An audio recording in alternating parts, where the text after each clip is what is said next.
O Evangelho segundo o Espiritismo. Capítulo 7. Bem-aventurados os pobres de espírito. Tema de hoje: mistérios ocultos aos doutos e aos prudentes.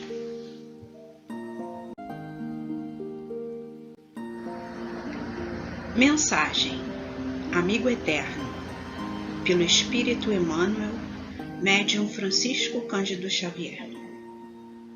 Amigo Eterno, talvez tenhas notado a grande dor de perto e guardas a impressão de estar ainda em trevas. Entretanto, não pares, caminha trabalhando. Não há nuvens eternas e o sol triunfa sempre. Esquece o que passou, serve e segue adiante. Não temas, vai contigo o amigo eterno, Deus.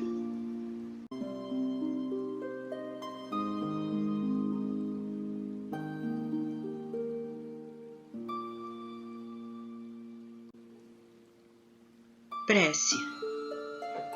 Deus de misericórdia, auxilia-me a conservar o anseio de encontrar-te. Quando haja tumulto ao redor de mim, guarda-me o silêncio interior em que procure ouvir-te a voz. Se algum êxito me busca, deixa-me perceber a tua bondade sobre a fraqueza que ainda sou. Diante dos outros, consente, ó Pai, que te assinale o infinito amor, valorizando minha insignificância através daqueles que me concedem afeto. Se aparecerem adversários em meu caminho, faze-me vê-los como sendo instrumentos de trabalho, dentre aqueles com que me aperfeiçoas. Na alegria, induze-me a descobrir-te a proteção paternal, estimulando-me a seguir para a frente. Na dor, fortalece-me os ouvidos para que te escutem os chamamentos de paz. E quanto mais possa conhecer, em minha desvalia, os recursos iluminados do oceano de mundos e de seres que consiste no universo, concede-me, ó Deus de misericórdia, que eu tenha a simplicidade da gota d'água, que, embora unicamente anônima gota d'água, se sente tranquila e feliz, porque se vê capaz de refletir-te a luz no brilho eterno da criação. Assim seja.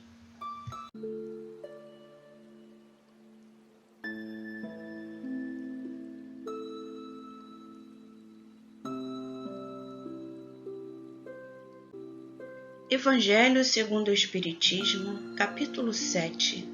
Bem-aventurados os pobres de espírito. Mistérios ocultos aos doutos e aos prudentes. Pode parecer singular que Jesus renda graças a Deus por haver revelado estas coisas aos simples e aos pequenos, que são os pobres de espírito, e por as ter ocultado aos doutos e aos prudentes, mais aptos na aparência a compreendê-las. É que cumpre se entenda que os primeiros são os humildes, são os que se humilham diante de Deus e não se consideram superiores a toda a gente. Os segundos são os orgulhosos, envaidecidos do seu saber mundano, os quais se julgam prudentes porque negam e tratam a Deus de igual para igual, quando não se recusam a admiti-lo, porquanto, na antiguidade, douto era sinônimo de sábio. Por isso é que Deus lhes deixa a pesquisa dos segredos da terra e revela-os do céu aos simples e aos humildes que diante dele se prostram. O mesmo se dá hoje com as grandes verdades que o Espiritismo revelou. Alguns incrédulos se admiram de que os espíritos tão pouco esforços façam para os convencer. A razão está em que estes últimos cuidam preferentemente dos que procuram de boa fé e com humildade a luz do que daqueles que se supõem na posse de toda a luz e imaginam talvez que Deus deveria dar-se por muito feliz em atraí-los a si, provando-lhes a sua existência. O poder de Deus se manifesta nas mais pequeninas coisas como nas maiores. Ele não põe a luz debaixo do alqueire, por isso que a derrama em ondas por toda parte, de tal sorte que só cegos não a veem. A esses não quer Deus abrir à força os olhos, dado que lhes apraz tê-los fechados. A vez deles chegará, mas é preciso que antes sintam as angústias das trevas e reconheçam que é a divindade e não o acaso que lhes fere o orgulho. Para vencer a incredulidade, Deus emprega os meios mais convenientes, conforme os indivíduos.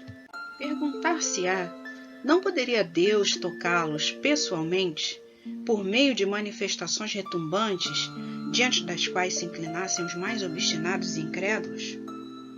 É fora de toda dúvida que o poderia. Mas então, que mérito teriam eles e, ademais, de que serviria?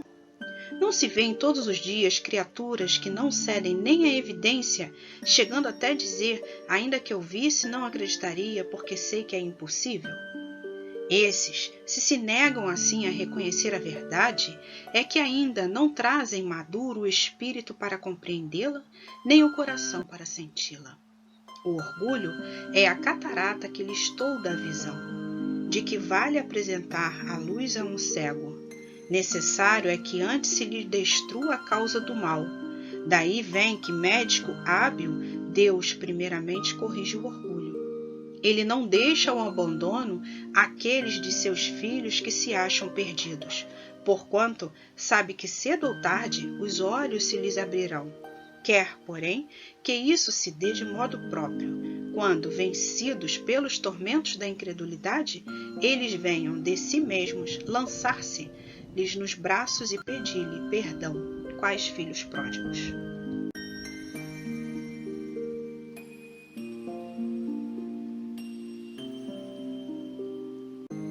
Comentário. Os orgulhosos de hoje, como os do passado, pensam que Deus deveria mostrar-se a eles, provando sua existência e a existência da alma imortal. No entanto, encerram-se no seu orgulho, fecham os olhos, tapam os ouvidos, fecham-se ao contato com a espiritualidade, buscando somente a realidade material, que lhes fala aos sentimentos materiais, esquecidos de que são muito mais que um simples corpo fadado ao desaparecimento, que há dentro deles algo muito maior, uma sensibilidade diferente e espiritual que luta para ser percebida, a fim de que possa agir, mas que é sufocada por ser considerada uma fraqueza e não uma força que leva o homem a transcender-se.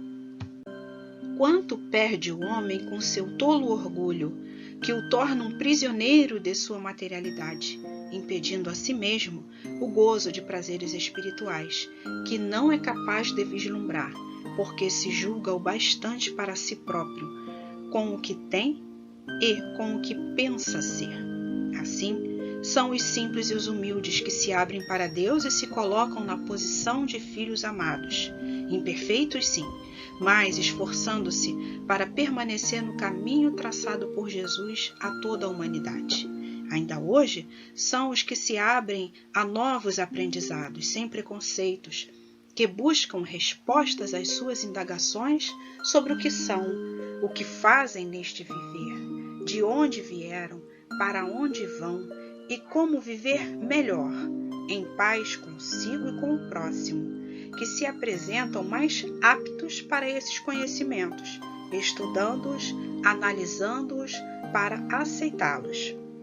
A justiça e a misericórdia de Deus não abandonam ninguém, dando-lhes sempre a oportunidade de reconhecimento de suas leis, através das infinitas experiências reencarnatórias, da lei de causa e efeito que dá a cada um segundo suas obras, porque o reino dos céus é para os que aprenderam a amar a Deus e ao próximo incondicionalmente, e o orgulhoso só consegue amar a si mesmo.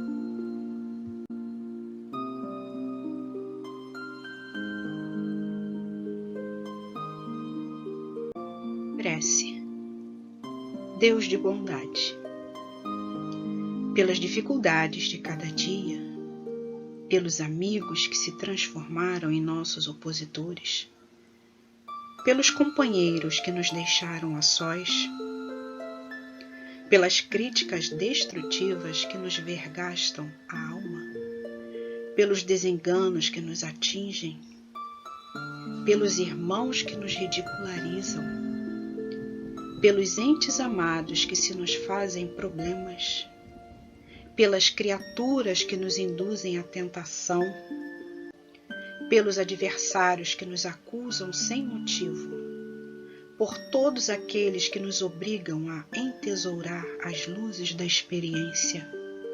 Nós te agradecemos com respeito, amor, repetindo tranquilos: obrigado, meu Deus.